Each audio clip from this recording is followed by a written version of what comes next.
这是我的家。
你这丫头，天涯海角我都跟你去。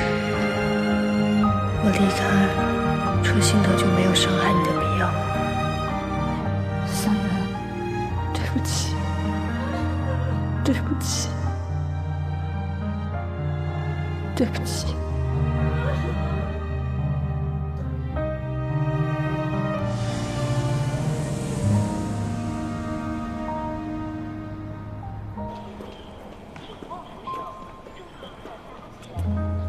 我到颐和了，有什么事儿就给我打电话，我不经意。停车！停车！进来，快！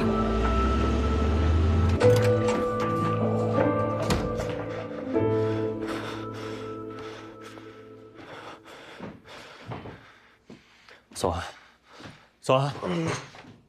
他还没回来，怎么这么快啊？用飞的？我是觉得他房间特别空，我心里特别慌，所以才……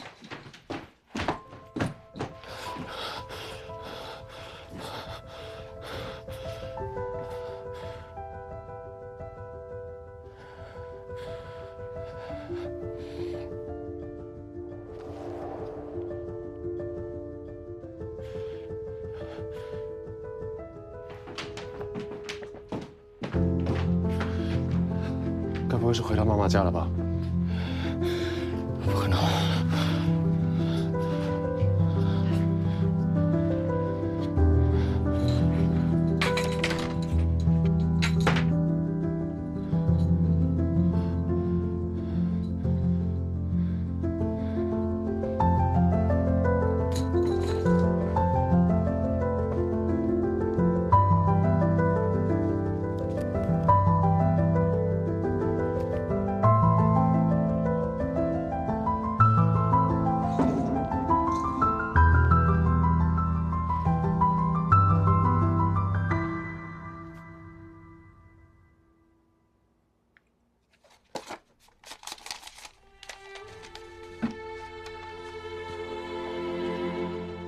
桑言，我没有资格让你原谅我的不告而别。上次是，这次依然。我不奢望你能理解，但也请你相信，我有必须离开的理由。无念，无血。愿你未来人生皆是平安喜乐。双江。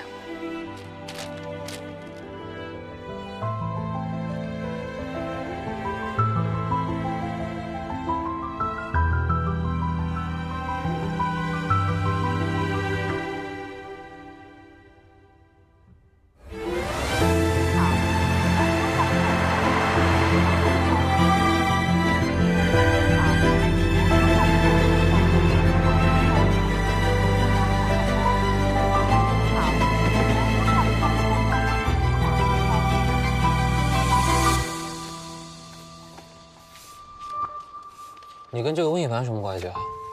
男女朋友？那在他离开之前，你们有发生过什么激烈争吵？没有。那你们之间存在什么纠纷？比如感情纠纷、经济纠纷？也没有。那他就留下这封信就消失了。你可以尝试联系一下他家人呢。我没有联系方式，所以。我们这边帮你联系一下他家人。哎，你可以过去坐着等吧，去那边可以坐着等。谢谢。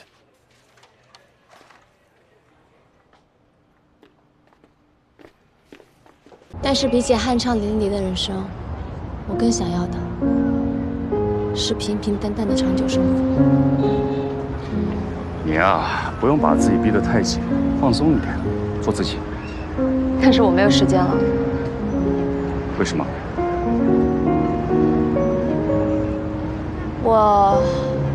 我要赚钱养家。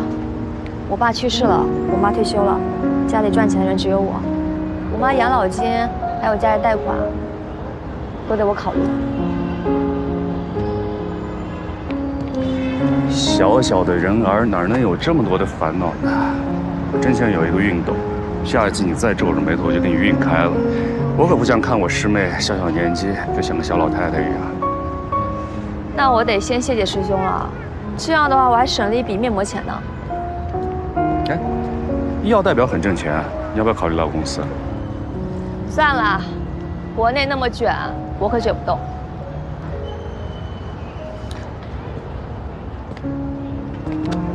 你要记得，师兄一直在你背后，永远是你最坚强的后盾。谢谢师兄。你啊，一直都有你自己的节拍，就像刚才演奏一样。我也只能是尽量的跟上你的节奏点。师兄，保持好自己的节拍，千万不要因为我改变了。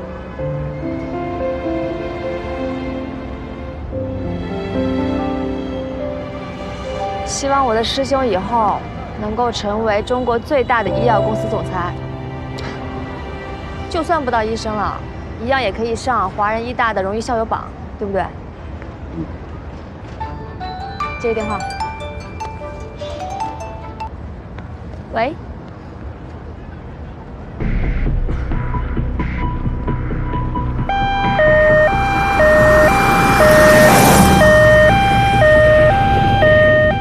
妈，你先别急，在哪个医院？华人？没事，我在路上了。你好，去华人医院。顾老师好。小常，你知道接下来咱们课谁值纪念分吧？贺晓光教授带着温冉啊！你咋那么兴奋啊？你猜的，谁来了？别卖关子，你快点说。当年举报贺老师和温冉的那个女学生苏维安呢？这家伙，我真是冤家路窄了。今天晚上这纪念课可热闹了。你说谁？苏维安？啊，今天他家亲戚来咱们急诊科了，是贺老师和温冉是吧？不对，间反射也不会这样抗进，现在应该先做鉴别诊断，排除更严重的疾病。患者家属说了，平时也会有这个状态，可以自行缓解呀。这肯定就是舞蹈症的症状波动啊。这很有可能是新发疾病症状。你欺负谁不懂医学呢？你懂是吧？你是医生，我是医生啊。你刚学了几天皮毛啊，就来卖弄啊？维安，你的心情我们特别能理解，但你毕竟不是医生，要相信医生的判断。医生都说了没什么大事儿，哪有人盼着自己的亲人病情严重的呀？我不过是学了几天皮毛，那我也知道现在应该做鉴别诊断。你看了几眼就让患者回家观察，有你这么做医生的吗？以你这样不负责任的态度，我很难相信你的医的医术。我要见今天3线。你见3线，你是谁呀？你说见就见呀！再说你少拿3线压我。贺晓光，今天我姑姑要是有任何事，我一定会告你，告到你再也当不了医生。我治不了别人，还治不了你了。喂，要不我们就先听医生的，观察一下。来，这样，我先打个电话，你别急啊。妈，姑姑现在情况很危急。这个小姑娘，哎，你们干嘛？我请求解。你们干嘛呢？先生，你不要拦着。干嘛？怎么了？别动手啊！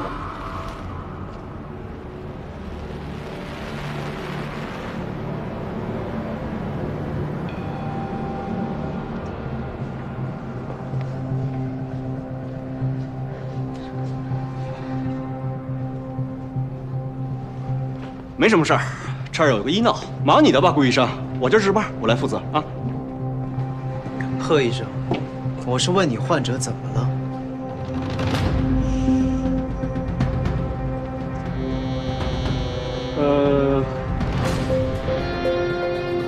患者主诉四肢发僵，鉴于他有这个高血压和这个亨廷顿舞蹈症的这个病史。你说什么？亨廷顿舞蹈症？对。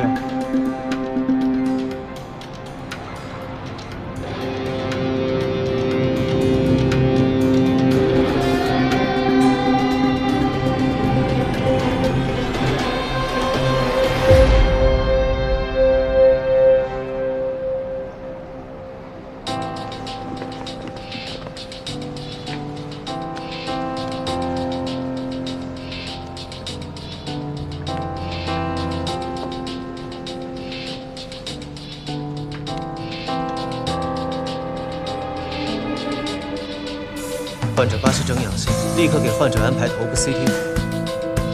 快！头部 CT 可看不出舞蹈症啊。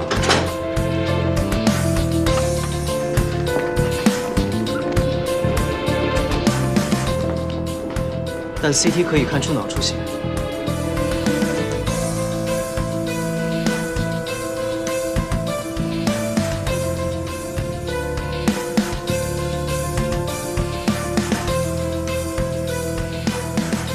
顾医生，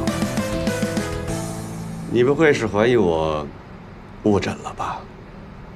患者神情语厉，面部对称，四肢肌力无明显异常，就算是巴氏症阳性，但是亨廷顿舞蹈症本身也可能出现病理性阳性啊，这就是典型的舞蹈症的症状波动嘛，还浪费什么时间呀？反而这些患者家属刁蛮无理，在那儿闹事儿。如果你这个头部 CT 出来没有问题，那他们是不是还得告我们过度医疗？贺医生，亨廷顿舞蹈症的体征具体都有哪些？舞蹈动作不是顾医生啊，亨廷顿舞蹈症是个罕见病，我们平时这样的病人是见得少之又少。再说我的主攻方向也不是这样，你现在当众问我这个细节问题，你这不是强人所难吗？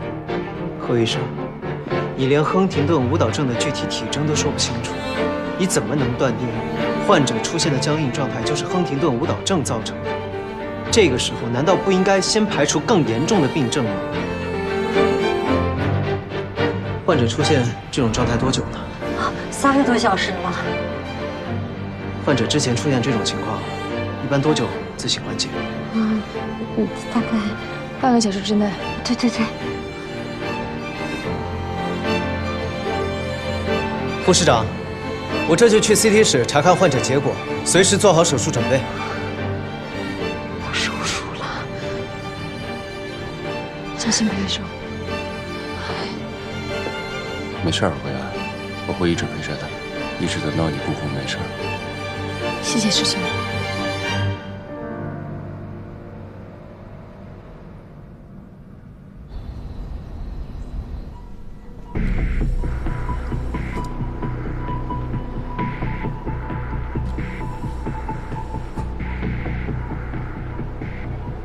动脉瘤浆。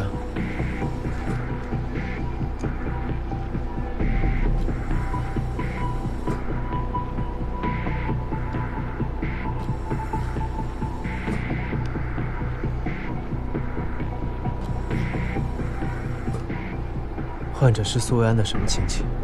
听维安妈妈说是姑姑，亲姑姑吗？应该是。怎么了？没什么。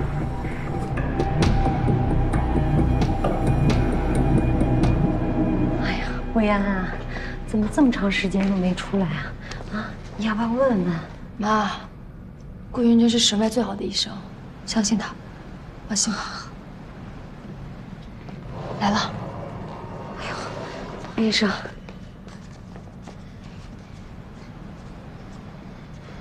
手术很成功，但是现在还不能判定这次出血究竟给患者造成了多大的损害。术后，患者有可能会完全恢复，但也有可能会造成部分功能的损害，还需要住院进行进一步的观察。那他什么时候能醒过来啊？这个不好说，得看患者自身的情况。我们会先将患者送往 ICU， 等病情稳定之后，再转入普通病房。这次出血是什么原因引起的？患者血管动脉瘤破裂。动脉瘤。不过你们放心，术中我们已经对责任动脉瘤进行了加病，目前患者没有生命危险。但是我姑姑参加药物试验之前做过 MRA 的，当时血管一切正常，怎么会动脉瘤呢？对呀。什么药物试验 ？HDQ39，一种专门治疗亨廷顿舞蹈症的特效药。是我们杰辉和上河医院温宇良教授团队合作的研究项目。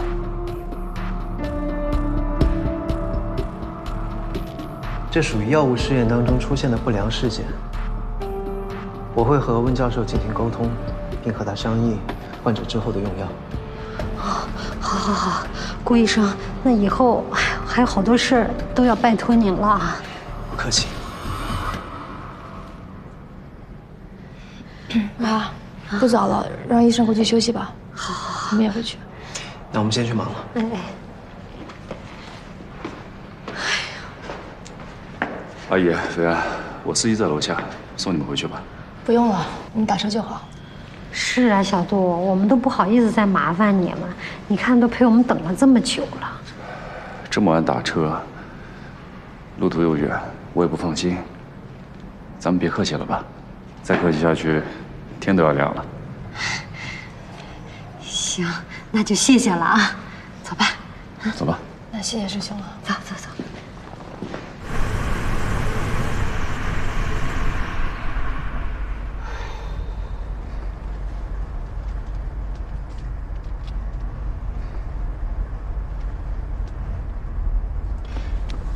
小杜啊，刚才那个顾医生，你们认识吗？熟不熟？哦，认识，但也只是认识。阿姨有什么事吗？这不阿元做手术住院了吗？哎呀，中国有个熟悉的医生，是不是更好一点？阿姨，那家医院的院长是我父亲，除了刚才的顾医生，其他省外的领导我也都认识。您如果有什么需要打招呼的地方，您尽管吩咐。哎呦，那太好了。妈，顾医生对待病人非常认真负责，就算不打招呼，他也会做好一个医生该做的。哦，你们认识啊？他们是在顾医生是华人的老师，他的医术和为人在我们学校很出名的，就别担心了。好，好，好，那就好。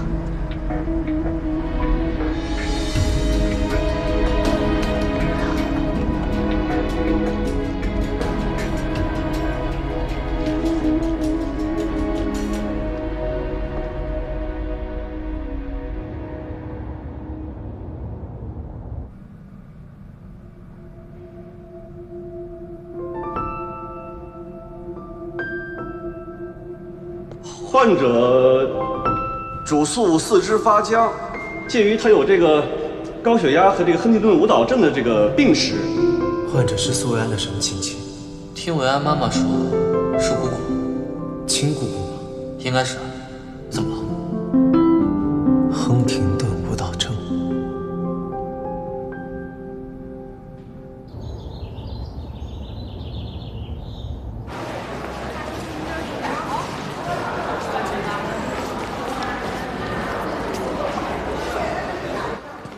声早。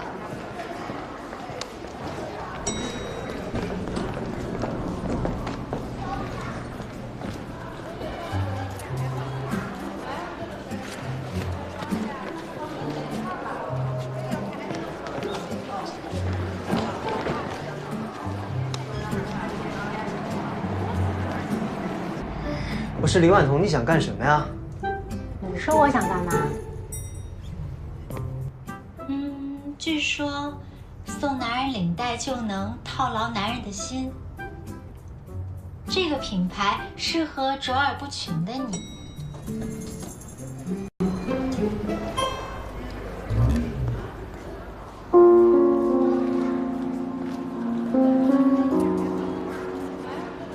哎，宋小姐，好久不见！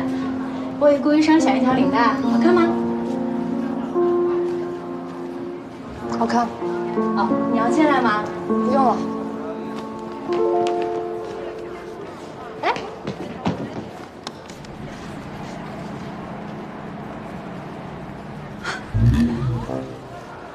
顾云章，你在我面前做了这么 man 的事情，只会让我对你越来越痴迷。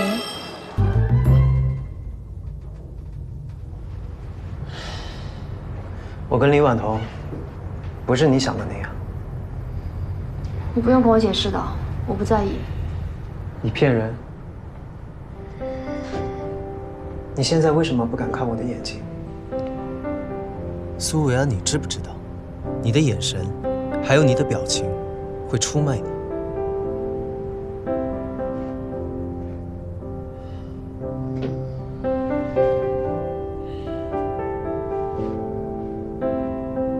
我可不可以请你帮个忙？可不可以请你在我妈面前装作不认识我？我不想让她知道我在拉卡亚的一切。是拉卡亚的一切，还是我们之间的一切？你是不想让你妈知道，还是怕杜云城误会？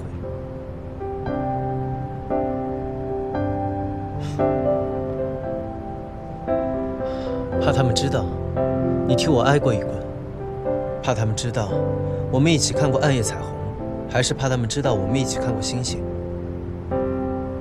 我们在拉凯亚一起经历过的事情这么多，你最担心他们知道哪件事情？都不想。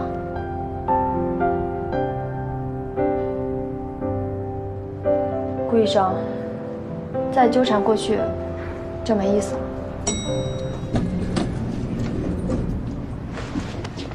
干什么呢？这里是医院。幸好是医院，如果不是医院，你是不是又要跑了？苏维安，从今天开始，你别想再跑了。你与其想要怎么离开我，你不如好好想想怎么坦白。你为什么不告而别？我没什么可坦白的。你在骗我。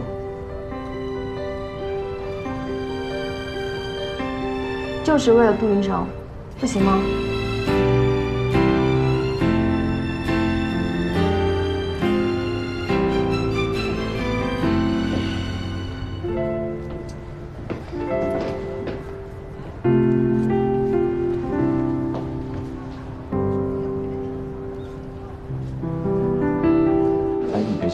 没事的。哎，好。师兄，你怎么来了？买饭回来了，多亏小杜了，他在这儿帮我盯着姑姑的这些事儿，我好多事儿都不懂，幸亏他在这儿了，你快帮我谢谢他啊！谢谢你啊，师兄。咱俩别客气。你怎么了？不舒服吗？来来来，快坐下。来坐。穿少了，没事儿。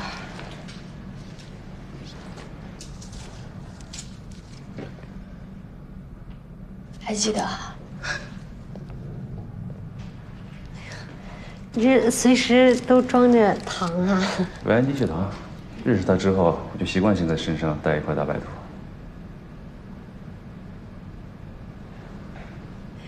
心可真够细的啊！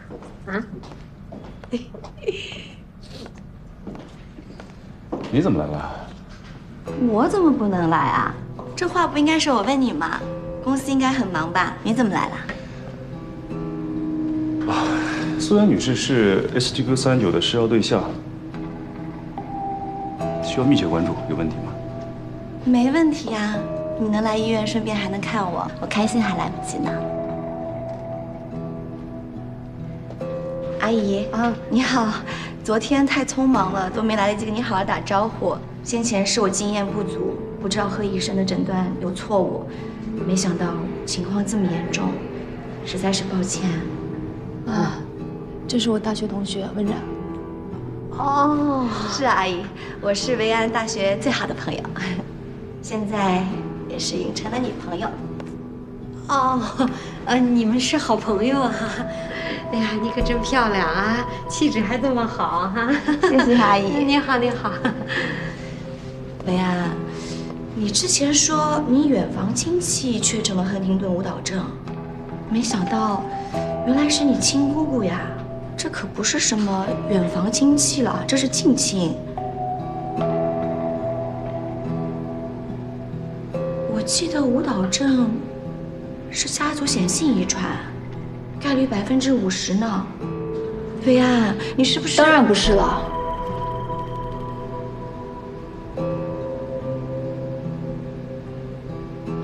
这种事情还是要做一个基因检测才能放心。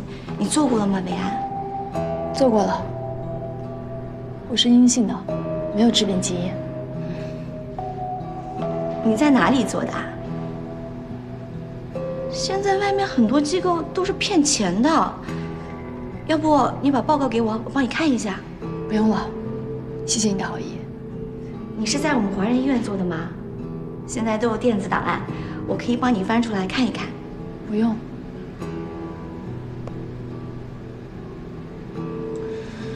查过了没事就好，不用这么咄咄逼人。这怎么是咄咄逼人呢？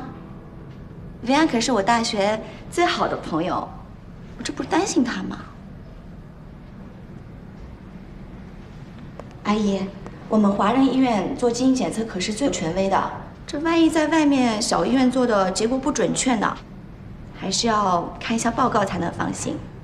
你说是不是啊，阿姨？是，维安啊，要不有空再做一个啊？小冉，你吃过早饭吗？没有呢。陪我去买杯咖啡吧。好呀，我先走了。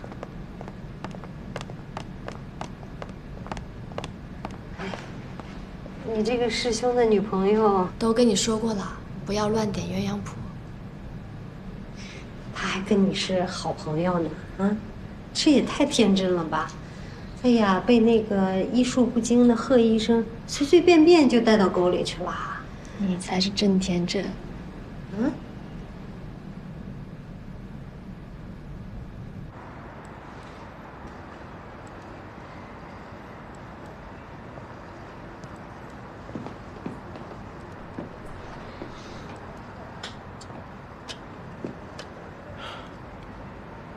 方明凡，其实你的知识储备已经没有问题了。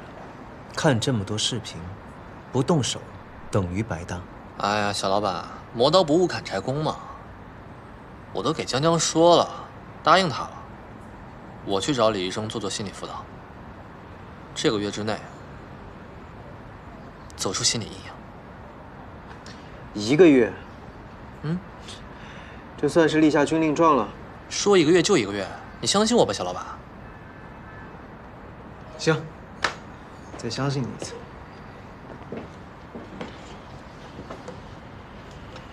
小老板，你现在在办公室干嘛？我下午的班儿，我不在办公室，我在哪儿？苏维安一大家子人都在医院啊，这可是你表现的大好时机啊！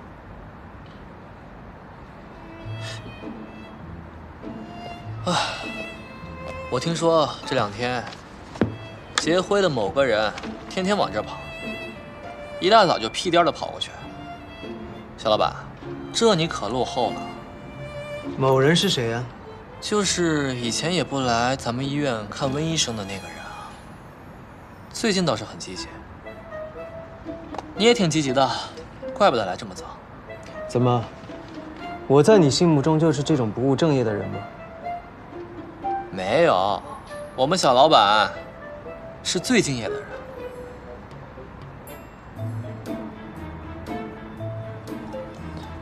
我就不信你真的坐得住。5、4、3、2。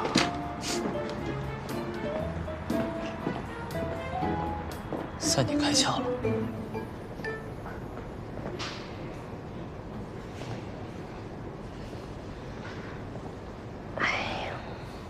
那回去休息一会儿吧。那阿珍晚上有什么事儿呢？我在呢，我守着姑姑。行，那我回去收拾收拾她住院的东西啊。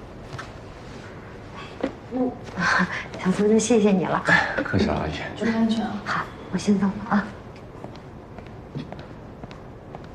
维安，医院附近有一家5星级酒店，和我们公司签了合作协议，要不我让林柱安排你去那儿入住吧？不用了，你就在这待着，万一有什么事儿呢？这儿能有什么事儿啊？我让林柱来，有什么事儿通知你，离得也近。我有间公寓，离医院很近。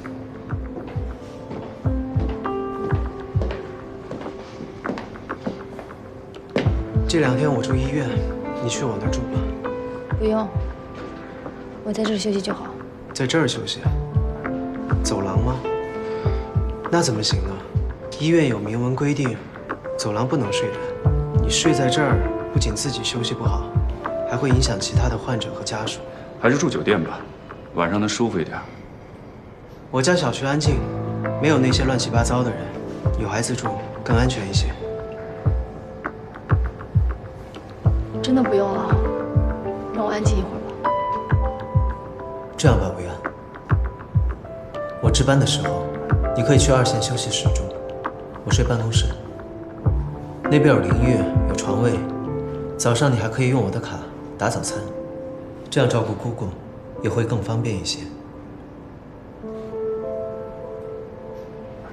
维安，你要是把自己的身体累垮了，谁来照顾你妈妈还有你姑姑？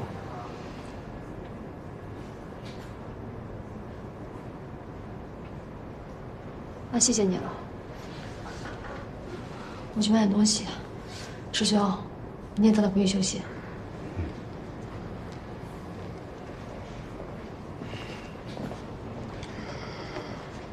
杜总，你在这儿这么关心维安，你女朋友知道吗？我希望你管好你自己，也管好你的女朋友。你什么意思？我建议你可以去问问万味酒吧的老板，让他把监控给你看一看，你这样就知道维安被骚扰的那天究竟发生了什么。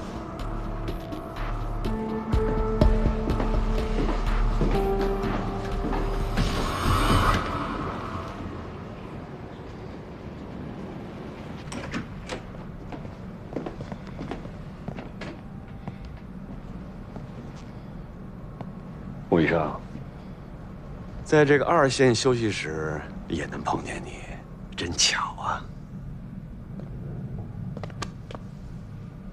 没事儿。贺医生，26床的患者，目前的手术指征明显不适合做微创，为什么不考虑开颅？那是患者家属坚持的。谁是患者的主治医生？贺医生，我想你应该很清楚，究竟是患者听医生的，还是医生听患者的？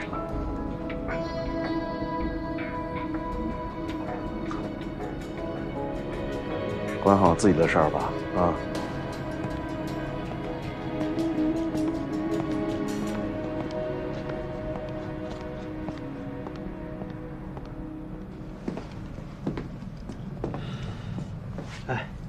喝口水吧。谢谢啊。不客气。刚才，谢谢你帮我支走何晓光。那你怎么不谢谢我，帮你支走杜云成呢？也谢谢你。医院公共场所，孤男寡女的不要走得太近，容易被人议论。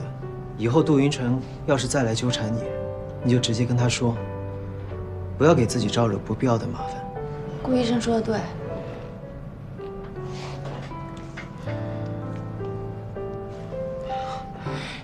你就是这样对待你的恩人？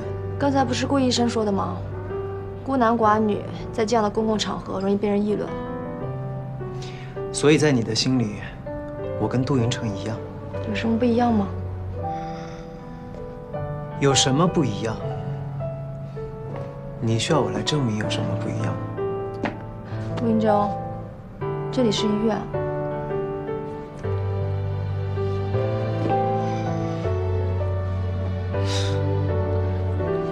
赶紧出去，我还有事情。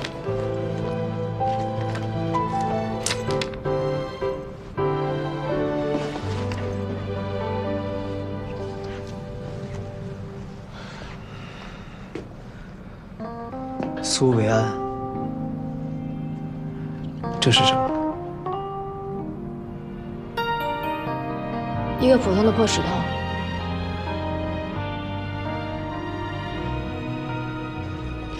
一个普通的破石头，有必要专门镶嵌吗？确实没必要。那你扔了吧。我怎么会舍得扔呢？因为这块石头，我知道你对送你这块石头的人恋恋不舍，念念不忘。你想多了，顾医生，这只不过是拉卡亚的旅游纪念品而已。拉卡亚对你来说是一个很值得被纪念的地方。出去，我要睡觉。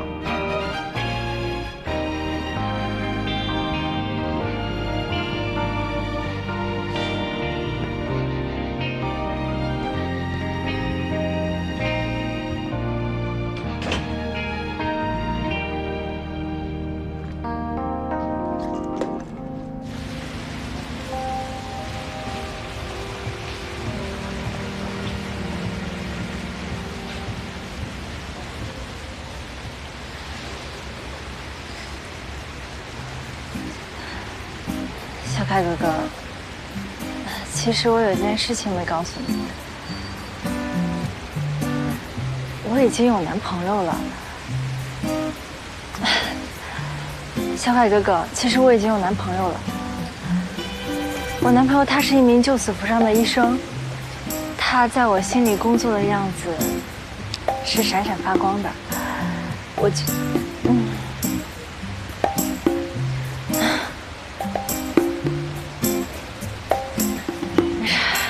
可以的。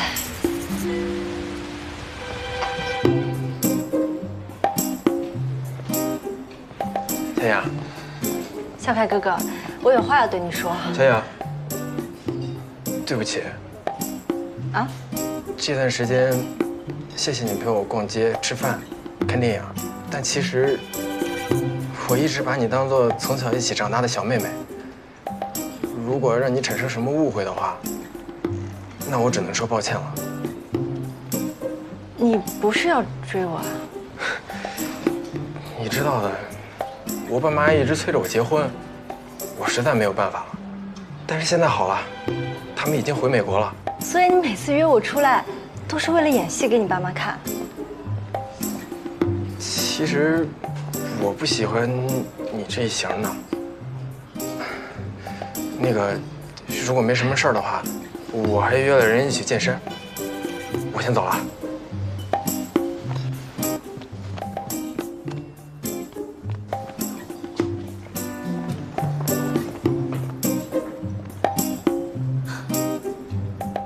我这是被耍了。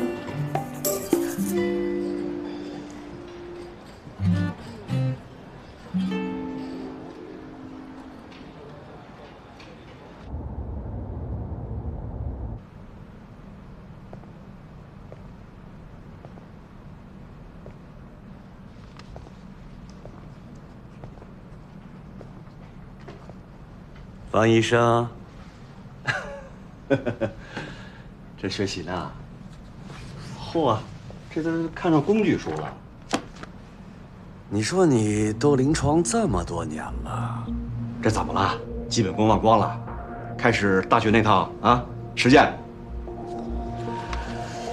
哎呀，要说这顾云峥啊，找你当医助，真是有勇气。我就想，没准哪天他这手术台零死亡率会在你手上了呢。开玩笑，开玩笑。不用你管，我自己会克服这些问题。小芳啊，你看这个努力都会有结果，但它不一定是成果呀。所以听哥一句劝啊，如果觉得实在不行呢，别硬撑着，干脆放弃得了。不能放弃。青青，我觉得方医生以后必定大有作为，因为他知道自己的问题在哪儿，并且每天都在想解决方案，不像有些医生，除了嫉妒别人的实力，一遇到点困难只会放弃。多去看看名人传记吧，有多少人出道即巅峰，最后一无是处，又有多少人晚年才发力？方医生一定是后者。这位医生，希望你不要是前者。这你朋友啊，小姑娘嘴真厉害。别管他，谢谢你，佳佳。以后谁要是再敢打击你积极性，我江敏就把他怼得满地找牙。好，你继续吧。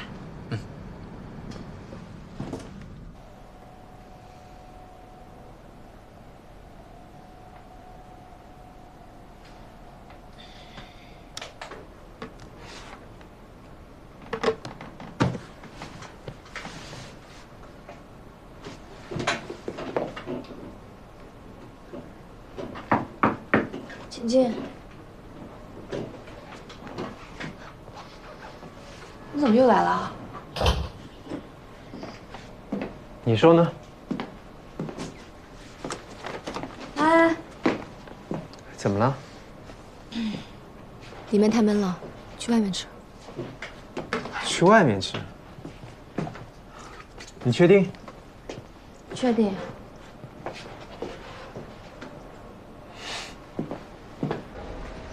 来，多吃点。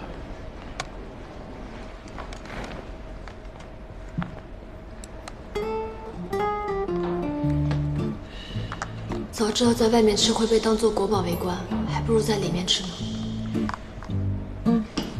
好好吃你的饭，不用管他们。你不理他们，他们自己就散了。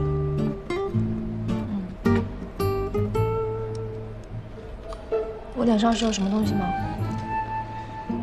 你吃饭的样子，还是一点都没变。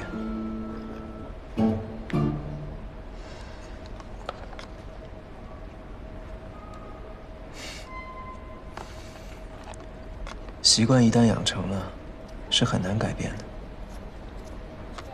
即便你再怎么伪装，也是没有用的。怎么吃个饭还被人点评啊？我吃饱了。哎，好好好，我不说了。你照顾病人辛苦，多吃一点。苏维安，你到底为什么？你再这么多问题，我就又吃饱了。好，我不问了。我不会逼你，但是如果哪一天你想主动说，我随时恭候。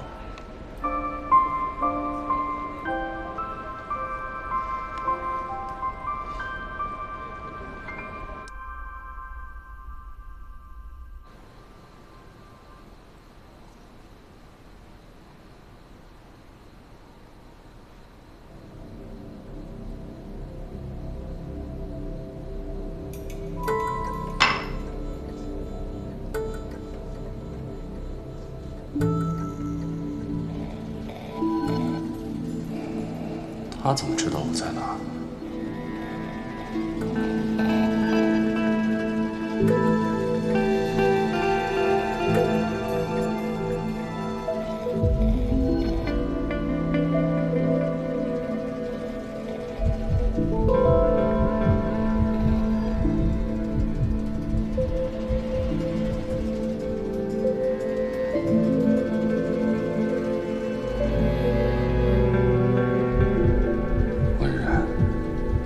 居然跟踪我！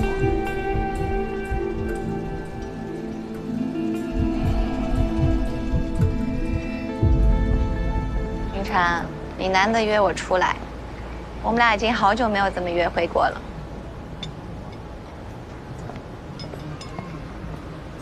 我们分手吧。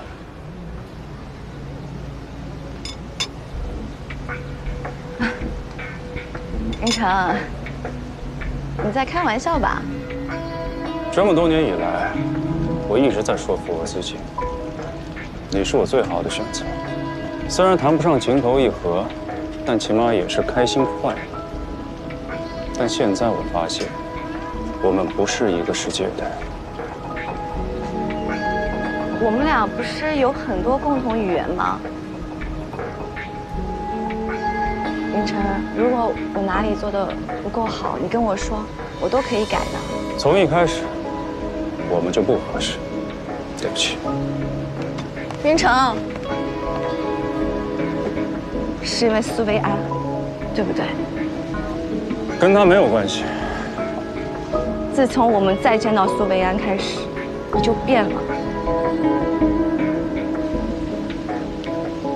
既然你非要提他，好，那我问你，那天晚上在万味酒吧，那个闹事的人为什么会找到他？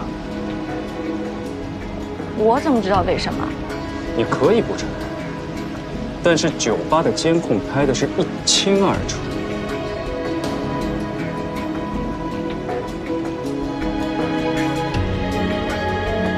苏维安回来之前，我们相安无事。他一回来，你就要跟我分手，不是因为他，是因为什么？你偷看我手机了，是不是？我不知道你在说什么。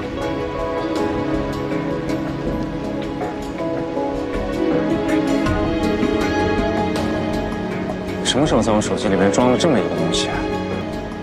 什么时候在我手机里面装了这么一个东西？你跟踪我，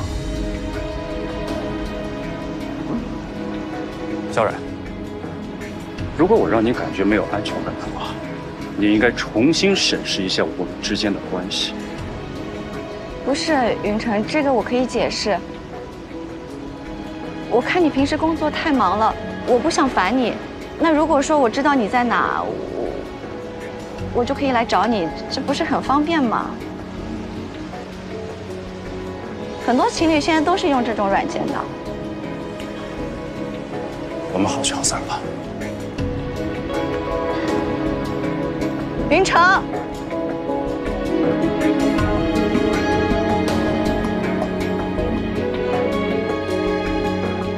苏维安，我相信我会输给你。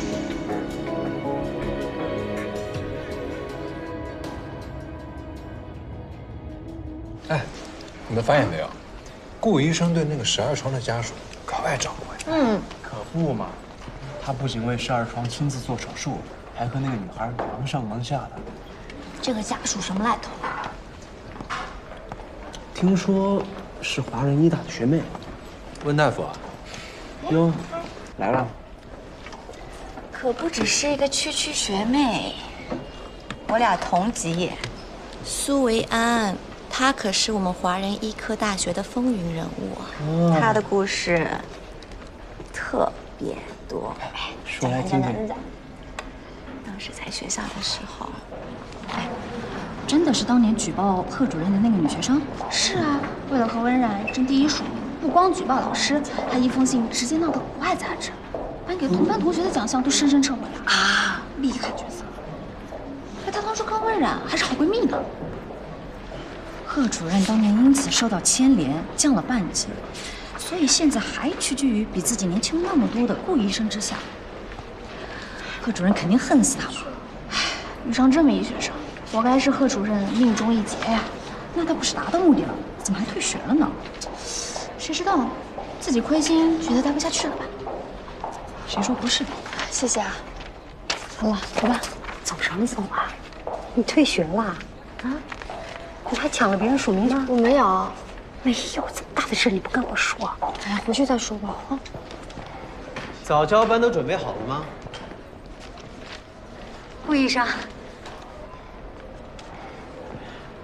阿姨，是患者有什么问题吗？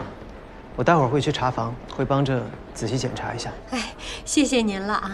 哎，顾医生，有件事我想问你。我女儿她也在华人医科大学上过学，在华人医院也实习过。你们以前认识吗？你教没教过她？怎么了？是这样，刚才那2个护士说她因为学术不端被退学了。你告诉我，真有这事儿吗？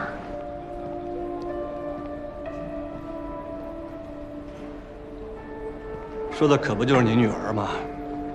要不您以为她为什么会退学呢？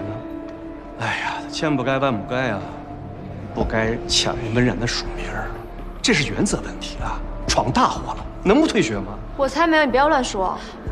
对，我女儿不是那种人，她这几年一直都在法国上学的，对吧？这位大姐呀，你确定你女儿是在法国上的大学吗？我怎么听说她这几年一直在拉卡亚呀？要不她就是善意的谎言，故意骗您的。不过好像她也不是第一次骗人了，是吧？不可能，我女儿她从来没有骗过我，对吧？啊，你告诉妈妈没骗妈妈，是不是？啊？顾医生，我女儿从小到大拼了命的要考华人医科大学，就是为了要当个好医生。你告诉我，她是个好学生，是不是？啊？没错，阿姨，苏维安，他是我印象当中最优秀、最聪明的学生。据我所知，他没有做错任何事情，倒是某些人爱搞一些小动作，违背师德。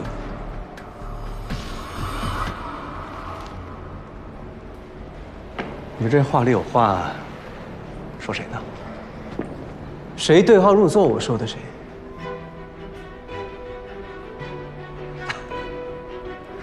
顾医生，我谢谢你啊！啊，我看出来了，你是不是喜欢索菲亚呀？所以才帮她。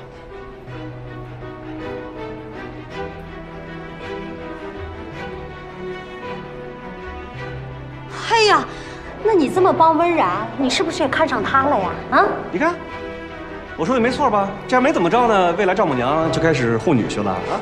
你怎么说话？阿姨，不是。你什么时候管管你们？我女儿清清白白的求学，她什么样的人品，我可以证明。你是她的论文导师，啊，署名权出了问题，那就是你的问题。既然事情已经过去了，今天在这儿我就不跟你计较了。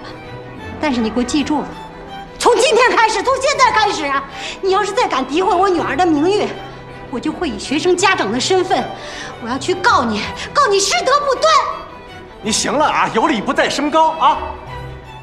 有什么女儿有什么样的妈，这是在医院，我不和你们一般见识。好了妈，没事啊。走吧。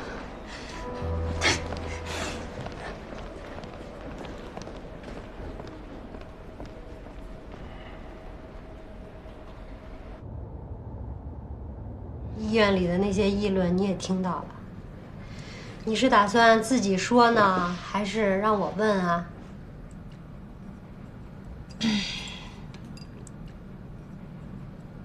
我退学了。那去巴黎留学呢？也是假的。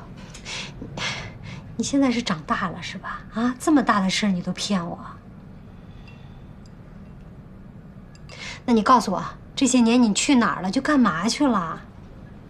我觉得学医太苦了，坚持不住。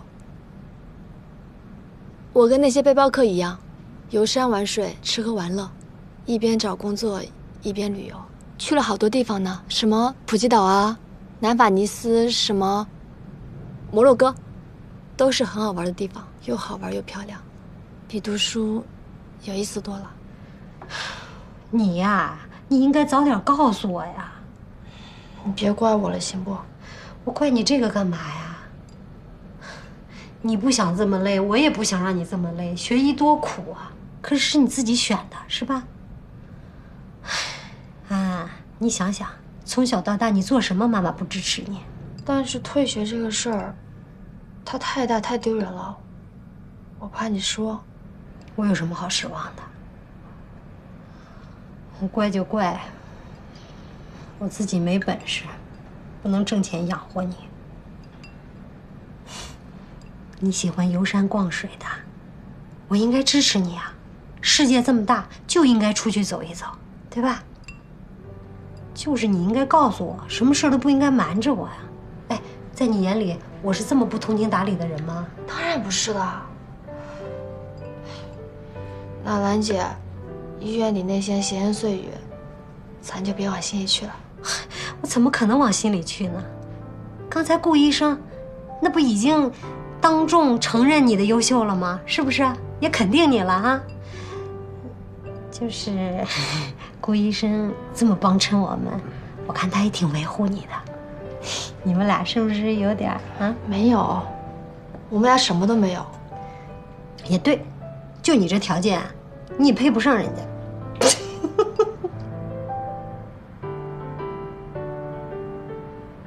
咱脑子里能想点别的事儿。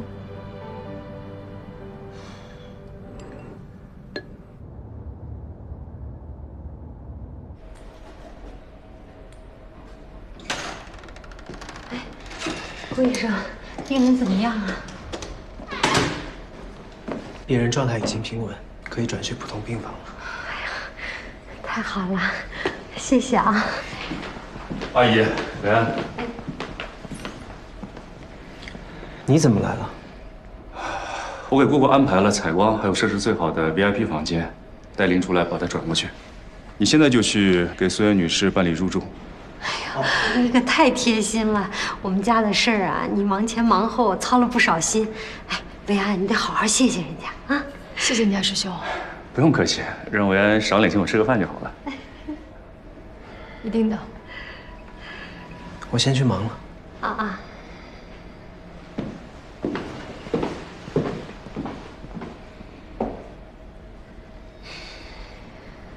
哟，太好了。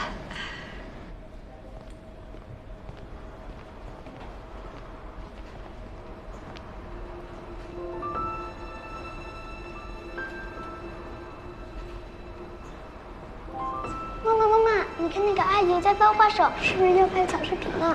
你可以像我这样翻，你看我翻的多好。不许这样没礼貌啊！对不起，对不起，我们家小孩他不懂事啊。没事。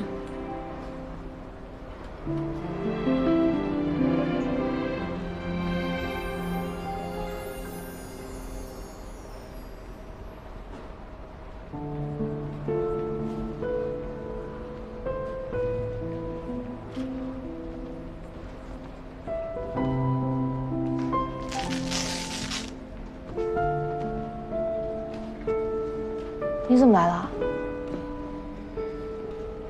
姑姑，来，你试试这个。你看，像这样，把它从这里穿出来，然后再穿回去，这样就固定住了。还有一只，来这只手，这只也是一样的。哎，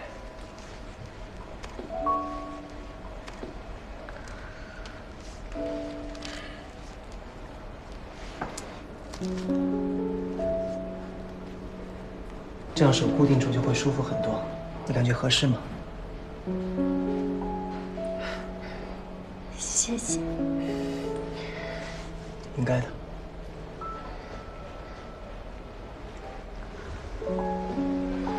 谢谢啊。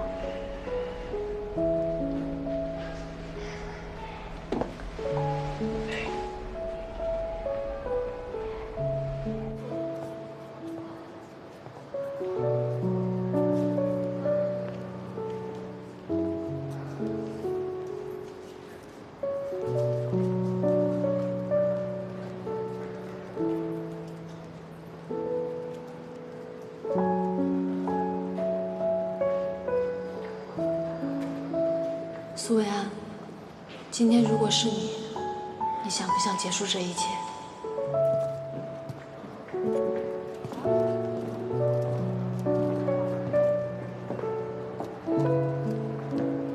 啊，众生皆苦，喝点甜的吧。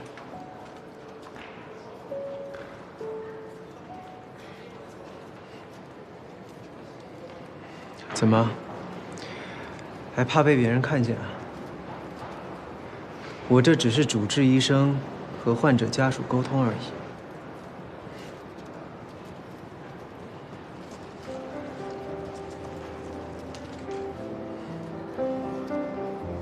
谢谢啊。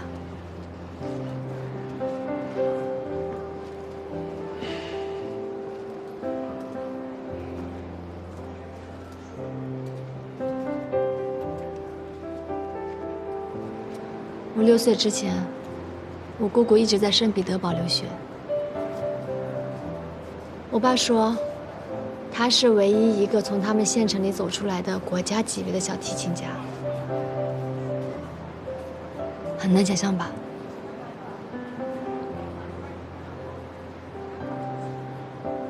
我永远记得我第一次在机场见到我姑姑的样子，她拎着琴箱出来。是人群中最闪耀的那一个，身材纤长，坚挺的比翼，贴身的西上裙，脖子长长的像一只天鹅一样。他还走到我身边，给了我一块巧克力，我害羞的躲到我爸身后，还悄悄地说我姑姑是个外国人。我还记得小的时候。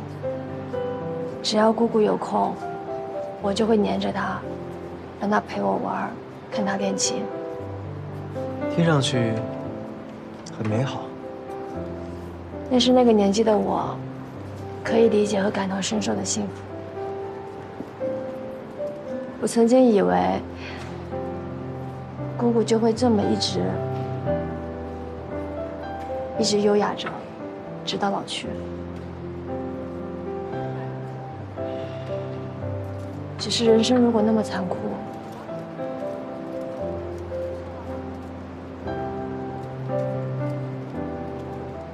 是不是不如离去？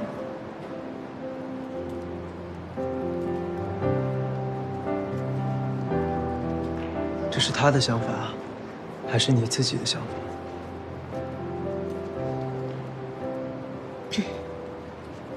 对不起啊，我心情很差，胡言乱语的。你可以答应我一件事情吗？不管将来的生活有再大的困难，你都一定不要对生活失去希望，好吗？干嘛突然这么说？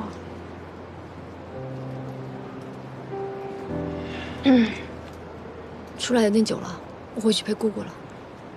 苏维安，可你还说过不做逃兵。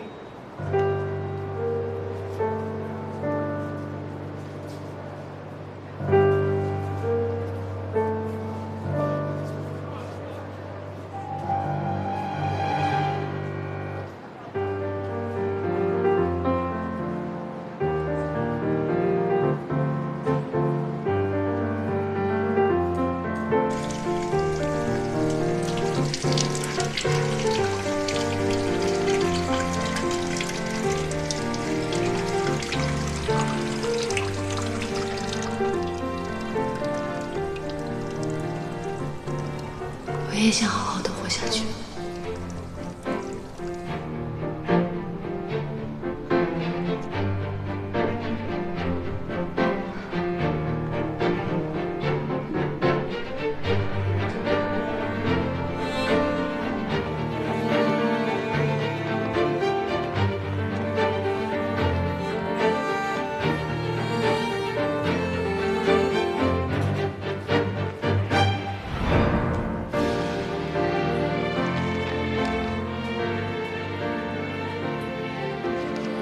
亨廷顿舞蹈症的专业文献真是少之又少。你好。哎，你好，顾医生。来，麻烦你再帮我在你们的系统里边搜索一下亨廷顿舞蹈症的论文索引，国内外最新的我全都有。好的。然后麻烦你发到我的邮箱好吗？嗯，可以。来。好的。谢谢啊。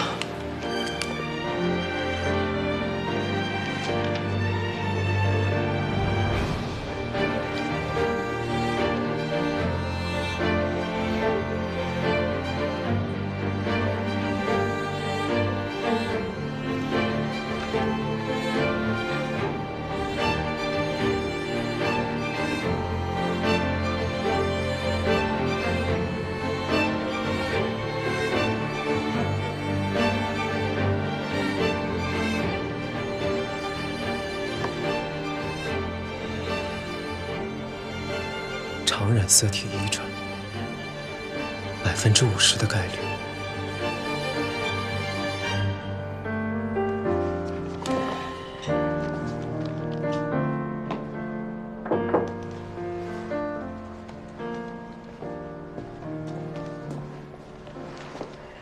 这是我妈做的，让我拿给你。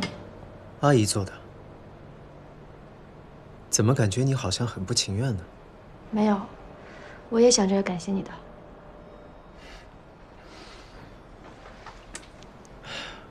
这是阿姨的心意，那你的呢？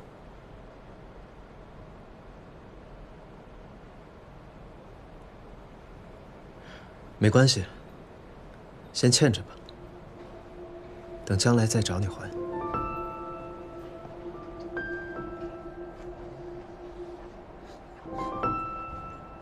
你的研究方向不是胶质瘤吗？怎么在看舞蹈症的资料？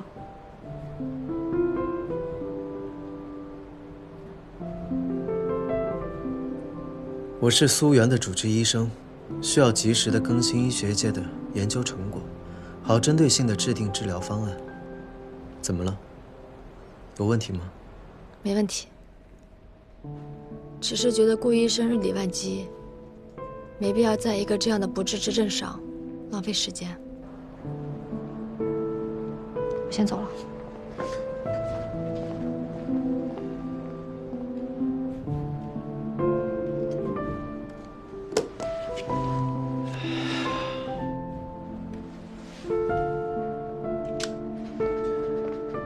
温医生，还不走啊？哦，不着急，我再坐一会儿。好，那我先走了。嗯，明天见。拜拜。拜拜。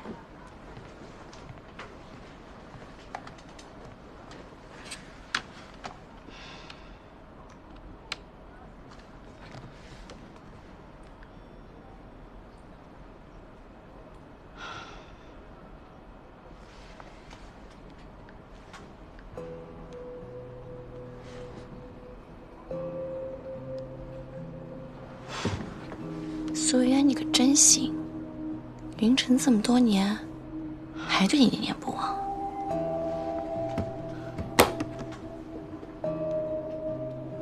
你不必为了我，非要投资我爸的项目，他的研究会成功的。但是，你要追求经济效益，我也是能理解的。投资舞蹈症项目，并不只是为了钱。那是为了什么？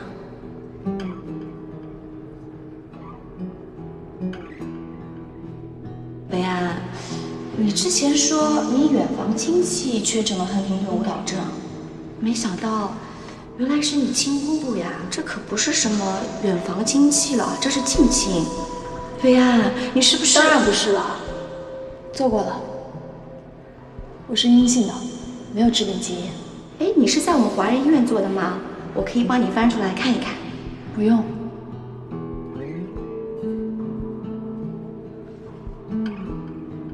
难不成？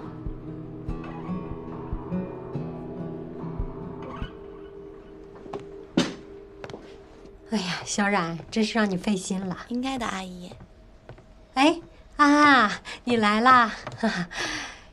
小冉啊，给你预约了一个基因检测。他说呢，华人大医院准确率高，今天就能做啊。对啊，我带你去抽个血，很方便的。不用了，这么小的事情不麻烦你了。啊，要不今天还是测一下吧？测一下，妈不就放心了吗？啊？嗯，我有空就去做。你现在就有空啊？姑姑已经休息了，阿姨一个人在这就行了，反正你在这也没啥事儿嘛。那就测一下吧，测一下，大家心里都放心啊。对，一次检测换阿姨份放心，多划算。去吧，走吧，去吧。谢谢啊。医生，帮我朋友加急处理一下。还有，这是我朋友的牙刷，以防万一，血液和唾液2份都做一下，谢谢啊。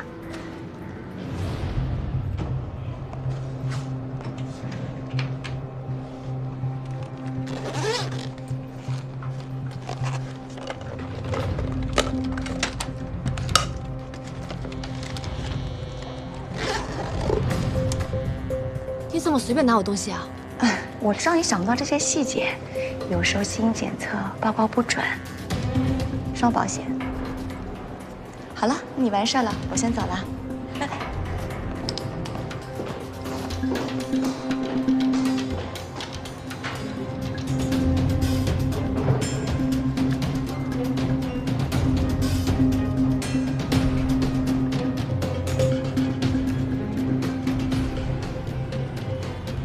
喂，简简，帮我个忙。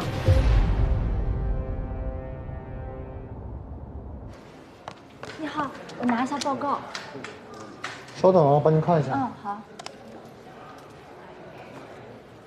你这个报告已经被人取走了。被人取走了？被谁取走了？这我就不知道了。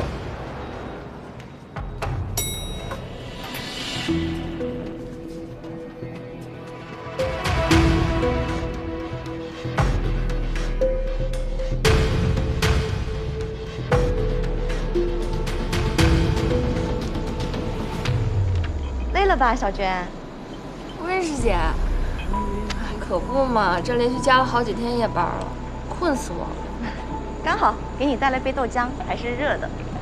师姐也太贴心了吧！我闺蜜做了个检查，我来帮她拿一下报告。你有患者本人的委托书吗？啊，这不，外面大厅的信号又不行了，机器取不出来，只能来找你了。那台机器太老了，经常出问题。那患者本人来了吗？他姑姑不是住院吗？都忙不过来，这不着急看，让我来帮个忙。他是我大学最好的朋友。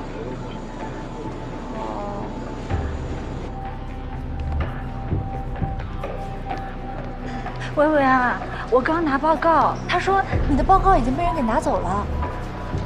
对，我是第一个到的，我前面没有人啊。会不会是温冉？那他要是让兰姐看到你报告阳性，对不起啊，薇安，你别急。对，另一份报告就在我包里。好，好，我马上到，马上到。江木影，你小心点儿。这是什么？顾医生早。不是，你跑到检测中心来做什么？检查什么？检查身体啊。我最近肚子老是疼，就女生每个月那么几天，你懂的呀，顾医生。详细的我也不方便多说，你确定还要听下去吗？不用了，你注意身体。拜拜，顾医生。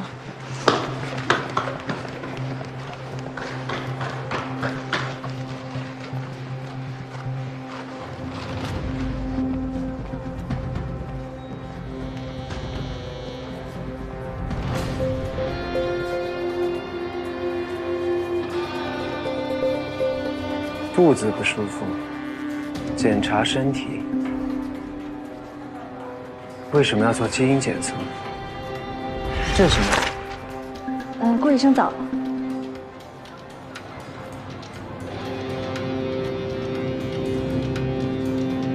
倒是。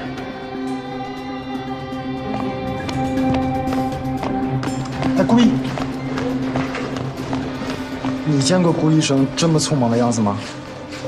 这太阳打西边出来了。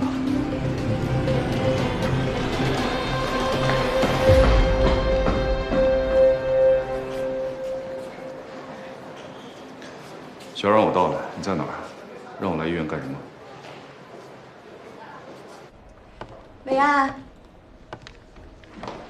你的基因检测报告出来了。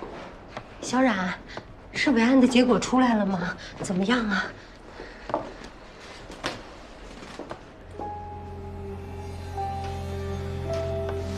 伟安，你的报告是阳性，你以后该怎么办呀？文冉，妈，怎么还是？没事啊，他胡说的。为什么呀？伟安的检测结果是阴性，我有报告为证。这怎么回事？怎么会有2份报告呢？阿姨，我是拿伟安的身份证去取的，你看这上面清清楚楚写的是阴性，没事。对呀，阴性的嘛，阴性的嘛，是吧？看来你们害怕露馅儿，早就做了准备啊。伟安，你不应该做份假的骗阿姨呀。文冉，到底想干什么？伟安，虽然这个结果我们都无法接受，可是我们是医学生，我们要相信科学。虽然这个病现在还无药可医，可是如果我们提前做准备，说不定可以延缓发病的。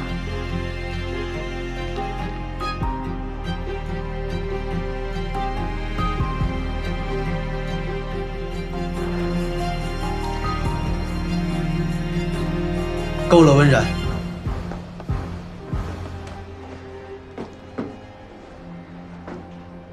江梦颖，你的那份报告是从哪儿来的？我这份报告，我是拿着伟安的身份证去检测中心取的呀。你呢，温然？你的这份报告呢？也是苏维安委托你去取的？不是，我没有委托过他。那就奇怪了。医院有明确规定，只有患者本人或持有患者身份证和委托书的人，才可以帮患者调取检测报告，否则就是侵犯患者的隐私，轻则记过，重则开除。温然，你该不会连这么基本的医学伦理都忘记了吧？我没有。阿姨，我听说今天检测中心他们系统全都故障了，正在检修，打印出了很多数据错误的报告，已经扔进垃圾桶了。所以，你的这份报告，该不会是捡来的吧？如果不是捡来的，难道是你串通了检测中心的同事，偷偷拿出来的？如果是这样，那就是严重违纪。按照规定，我是要向上面举报的。我捡来的。捡来的报告你也敢拿来吓唬人？温然，请你离伟安远一点好吗？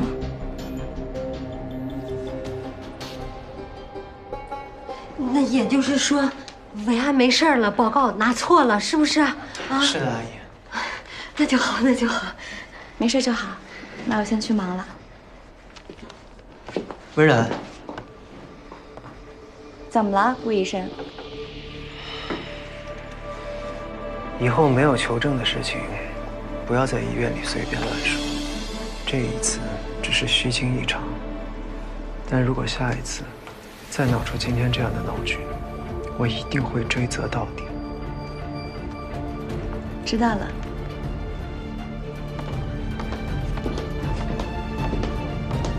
顾医生，谢谢你啊！放心吧，阿姨，维安他没事的。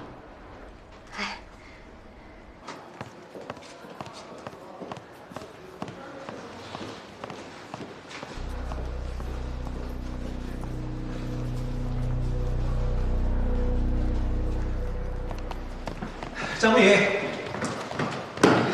顾医生，我问你，你手里的那份报告单，究竟是从哪儿来的？我在报告处取的呀，我拿伟安身份证取的。好，那温冉那份呢？他那份又是从哪儿来的？我怎么知道？那肯定是他伪造的呗。不然你又不是不知道，他针对伟安不是1天2天了。那你去取报告就取报告，为什么要骗我说去检查身体呢？我没骗你啊，顾医生，我就是去检查身体了。你不信，我给你看我的检查报告单。不是，顾医生，你不会和温冉一样盼着伟安有什么病吧？那怎么可能呢？那你为什么不选择相信伟安？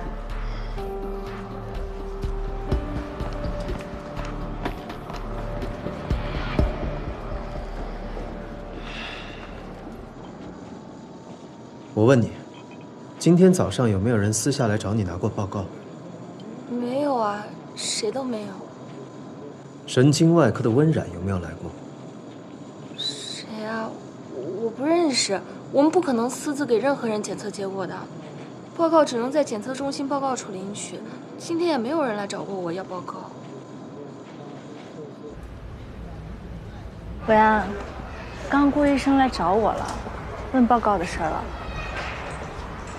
但我什么都没有跟他说，我就一口咬定，我就是拿你身份证去的报告。是温冉，她嫉妒你，害了你。他那么聪明，不会相信他。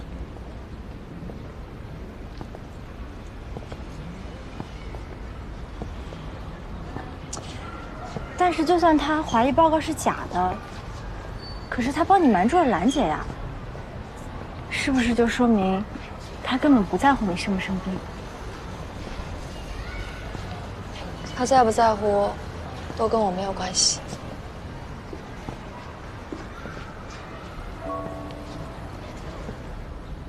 伟安，你这样子强撑，会不会很累？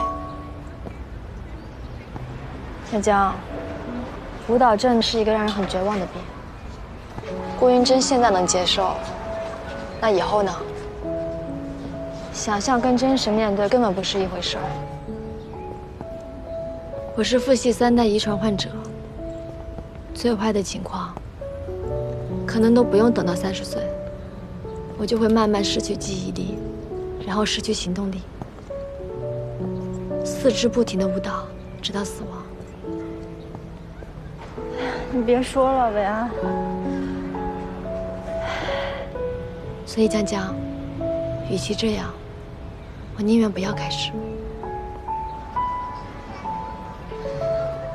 反正我不管别人怎么想，伟安，我会一直陪着你，不管你变成什么样，我都不会扔下你的。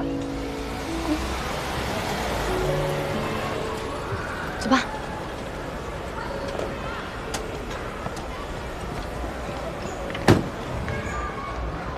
苏源，上车。干什么？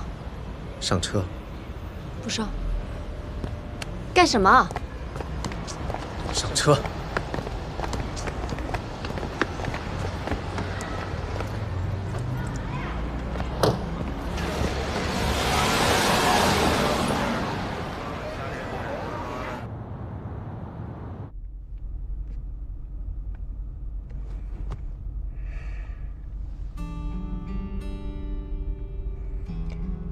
你就没有什么话想要跟我说？没想到居然还能看到顾老师这么幼稚，在街上耍无赖的一天。我还有更幼稚、更无赖的一面，你想不想看？所以，亨廷顿舞蹈症就是你退学或不告而别的理由。苏渊，我告诉你，不管报告是真是假，我都不介意。你还要像以前那样一直躲着我吗？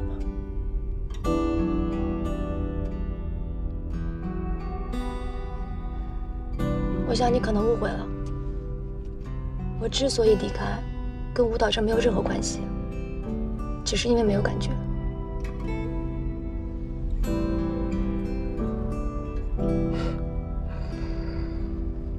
没有感觉？那你之前跟我在一起，我们一起经历的那些事情，又算什么呢？是你一直在演戏吗？是啊，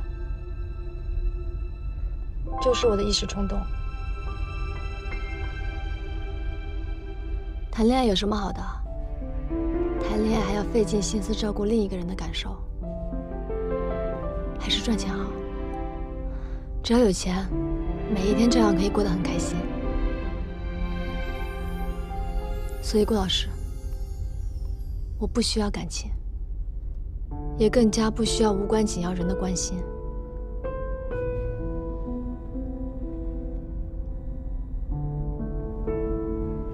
无关紧要的人，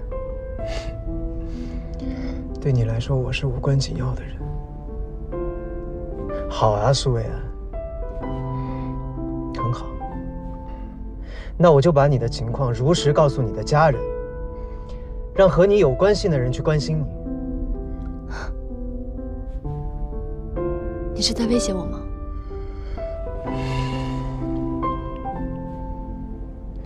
停车！我说停车。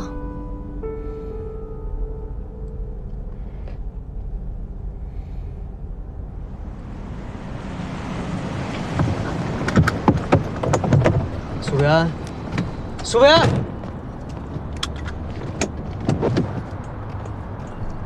苏维安，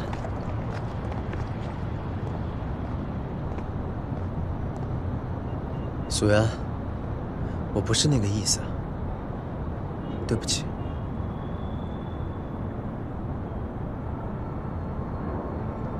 不管怎么说，还是要谢谢你照顾我姑姑。你能不能说点别的话呀？我不想听你说谢谢。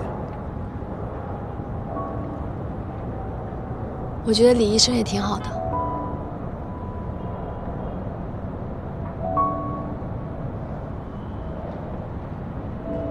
是啊，李医生是挺好的，但是他好，我就要跟他在一起吗？我觉得你也挺好的呀，你为什么不跟我在一起呢？强词夺理。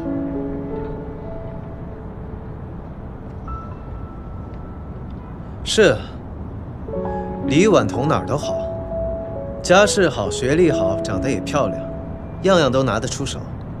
最重要的是，人家喜欢谁就直说，从来都不会藏着掖着，不像某些逃兵。